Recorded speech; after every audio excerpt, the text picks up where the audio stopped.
Das iPhone 13 kaufen oder doch lieber auf das iPhone 14 warten?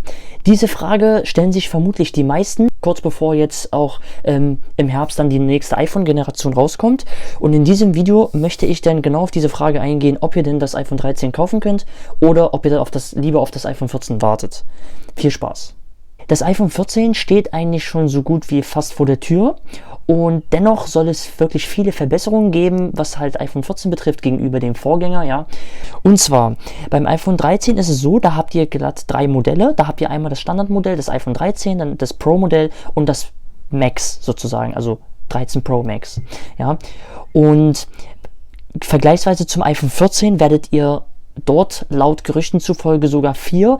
Das 5., es ist zwar ein 5. schon mal aufgetaucht in einer gewissen Datenbank, aber wir gehen wirklich oder generell man geht von 4 Modellen aus. Das heißt, das 14er Standardmodell, 2-mal sogar, das Pro und das Max Modell. So, auch die Größen werden sich einigermaßen ändern, das heißt, sind wirklich nur ein paar kleine Millimeter. Dadurch, dass aber dieser Kamerabuckel, ja, wie ihr den hier auch im Hintergrund einmal sehen könnt, die werden auf jeden Fall wachsen, weil ihr natürlich auch ein verbessertes Kamerasystem beim iPhone 14 haben werdet. Ja, das ist erstmal so der Punkt. So, dann bezüglich der Leistung, ihr habt bei der Leistung beim iPhone 13 noch aktuell den A15 Bionic Chip, ja, der in Serie ist. Jetzt beim A14 wird das so sein, da plant Apple angeblich laut Gerüchten zufolge sogar den A15 Bionic Chip weiterhin für die Standardmodelle. Die Pro, also iPhone 14 Pro und Max Modell soll hingegen schon auf den A16 Bionic Chip basieren, sage ich mal, ja. Und das werden wir, oder generell wird sich das auch höchstwahrscheinlich am Preis tatsächlich bemerkbar machen, dass das iPhone 14 mit dem A15 Bionic Chip genauso teuer sein soll wie das iPhone 13 halt heute sozusagen, ja. Also da wird sich das am Preis tatsächlich so bemerkbar machen. Ich denke mal, das ist dann auch mit der weltweiten Chipkrise so verbunden, dass Apple sich halt entschieden hat, mal dieses Jahr A16 für, also den neueren Chip, sage ich mal, für die Pro-Modelle einzusetzen und den A15 dann noch für die Standardmodelle. Bei dem Display ist es so, dass ihr bei dem iPhone 13 ein Promotion Display habt. Das heißt, das haben halt viele iPhone 13 Nutzer höchstwahrscheinlich auch schon gemerkt, dass ihr quasi bei dem Scrollen wirklich das halt flüssig geht sozusagen. Ja, das ist dann quasi wirklich flüssig geht. Und das Ding ist halt nur, Apple hatte diese Promotion-Technologie bei dem iPhone 13 nur bei dem Pro und bei dem Pro Max Modell eingesetzt. Bei dem iPhone 14 soll sich das allerdings nochmal ändern. Da soll das iPhone 14 tatsächlich alle Varianten, also vom Standardmodell unten bis hin zum Max-Modell, alles sollen Promotion-Technologie setzen. Und demzufolge halt auch dieses ganz normale OLED-Display, das hatte ich ja in einem meiner letzten Videos immer wieder betont, dass das OLED-Display mehr energiehungriger ist, sage ich mal, wenn jetzt irgendwelche farbigen Inhalte dargestellt werden und man am liebsten halt immer zwischen Dark Mode und dem ganz normalen dem weißen Hintergrund, sage ich mal, wechseln soll, damit das halt nicht so wirklich am Akku zieht, sage ich mal, ja. So, ansonsten eine der größten Neuerungen beim iPhone 14 soll natürlich die Notch sein. Die Notch soll sich auf jeden Fall ändern, jedoch gibt es hier auch einen Haken. Und zwar, viele reden jetzt davon, dass sich die Notch, sage ich mal, so verändern wird, dass die Notch, dass Apple jetzt bei dem iPhone 14 Pro und dem Max-Modell ein Punch-Hole-Display einsetzen wird. Das heißt, Punch-Hole-Display, das nicht so eine Notch hier wie beim iPhone 12 jetzt in meinem Fall oder beim iPhone 13 verkürzt nochmal, man das halt sehen soll, sondern das, sage ich mal, ich sage jetzt einfach mal für die Leute, die halt jetzt weniger Erfahrung haben, dass einfach nur ein Punkt und also ein kreisrunder Punkt, sage ich mal, und noch ein ovaler daneben, sage ich mal, auf dieses Display platziert wird, statt halt dieser Kerbe hier, ja. Und tatsächlich soll Apple halt den Rest alles unterm Display halt verbaut hinbekommen, ja.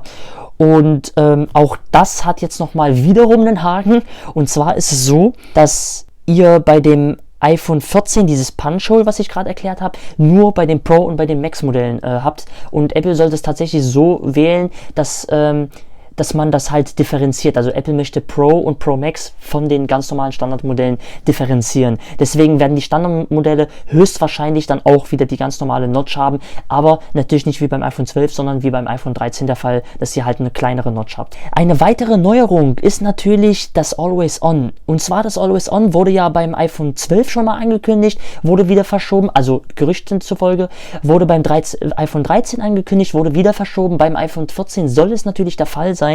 Und zwar hatte Apple ja das auch sage ich mal, Vorbereitungen, getan mit dem iOS 16, was jetzt natürlich im Herbst dann rauskommen soll, dass dieser überarbeitete Sperrbildschirm natürlich dass die Zeit halt also eine ganz andere Schriftart bekommen hat und so weiter, dass ihr alles anpassen könnt mit den Widgets und so weiter.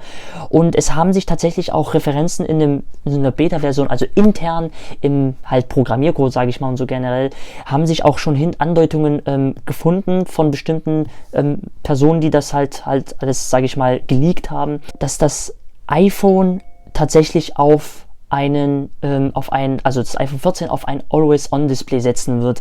Und Always-On-Display halt so, wie ihr das bei der Apple Watch kennt, dass das sozusagen halt nicht so komplett im Standby-Modus ist, sondern ihr die wichtigsten Informationen trotzdem halt noch sehen könnt. Bei dem iPhone 14 werdet ihr vermutlich natürlich auch ein wenig bessere Leistung oder Batterieleistung haben. Natürlich ist hier aber natürlich auch anzumerken, dass eventuell die Batterieleistung fast genauso wird wie beim iPhone 13, also nicht spürbar besser, dadurch, dass wenn das Always-On-Display tatsächlich auf das iPhone 14 kommt, dann zieht das auch jede Menge am Akku, sage ich mal, also trotz, dass Apple das halt optimiert, softwareseitig und so weiter, aber trotzdem wird Apple da schon den Ausgleich finden und denke ich mal, halt genauso auf dem Stand sein wie das iPhone 13. Bei der Kamera ist jetzt laut Stand zufolge sozusagen hier hinten die 48 Megapixel Kamera. Das soll tatsächlich Apple auch dieses Jahr einsetzen beim iPhone 14 und deswegen wird natürlich dieser Kamerabuckel, den ihr auch im Hintergrund sehen könnt hier, ein wenig dicker, also generell auch ein bisschen größer. Das hatten jetzt auch viele Gerüchte tatsächlich bestätigt. Ansonsten habt ihr natürlich beim iPhone 14 auch wieder ganz normal die Touch-ID. Ihr habt ganz normal Power-Knopf hier an der Seite. Jetzt zeige ich schon auf der anderen Seite. Also hier Power-Knopf, lauter, leiser Taste und natürlich 5G. Das 5G soll aber dennoch, da bin ich jetzt wieder bei dem Punkt, euch bitte nicht motivieren, auf ein neueres Smartphone umzusteigen. Ich weiß, 5G ist jetzt weiter ausgebaut als vorher, aber natürlich, das merke ich auch bei meinem 12er, 5G ist noch nicht überall vorhanden. Man hört zwar in den Medien, dass 5G weiter ausgebaut wird und so weiter, aber ist noch nicht überall vorhanden und das soll keine Motivation sein, auf ein neueres Smartphone umzusteigen. Ja, das auf keinen Fall. Ja, soll ich mir natürlich das 13 holen oder muss ich jetzt auf das 14 warten? Ich nehme es mal so voraus. Ich weiß, es gibt da draußen wirklich viele Technikfans und so weiter, die wirklich immer auf dem neuesten Stand sein wollen. Das hatte ich ja mehrmals betont. Die kommen nicht drum herum, das iPhone 13, trotz dass sie das iPhone 13er haben, auf ein iPhone 14 umzusteigen. Das ist völlig normal, ja.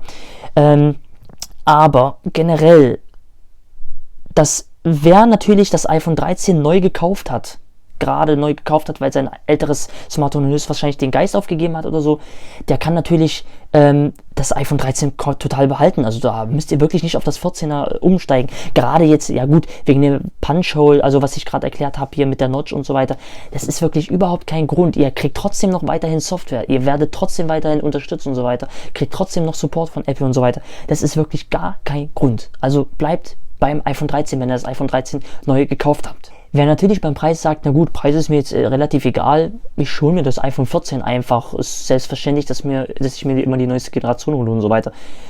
Der kann es gerne machen, ja, das ist ja kein Thema. Also ihr könnt euch gerne das 14er holen, wenn ihr das wollt, das ist kein Problem. Oder sagen wir es mal anders, wenn ihr euch das iPhone 14 holen wollt, wenn ihr wirklich gierig drauf seid, so neugierig und so weiter, was das iPhone 14 so alles hat und so weiter, dann holt am besten gleich das Pro-Modell, weil das Standardmodell, da könnt ihr wirklich gleich beim iPhone 13 bleiben. Das Standardmodell, das iPhone 14 Standardmodell soll genauso oder wird höchstwahrscheinlich designtechnisch, ja, und natürlich intern A15, ne, was ich vorhin erklärt habe, genauso sein wie das iPhone 13. Also da könnt ihr beim iPhone 13 noch bleiben. Da müsst ihr euch echt nicht das iPhone 14 kaufen.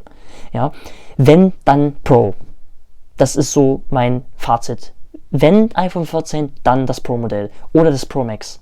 Ja, das ist erstmal mein Fazit. So, ansonsten, so ganz kurz und knapp für diejenigen, die jetzt vielleicht sagen, was ist so mit den Leuten, die einen 11er haben, 12er, bitte nicht wechseln. Also wenn ihr das 11er habt, wenn ihr das 12er habt, auf keinen Fall wechseln. Auch das 11er ist noch okay, auch das 12er ist noch okay. So, ansonsten soll es das erstmal gewesen sein. Ich hoffe, ich konnte euch diese Frage generell ein bisschen beantworten.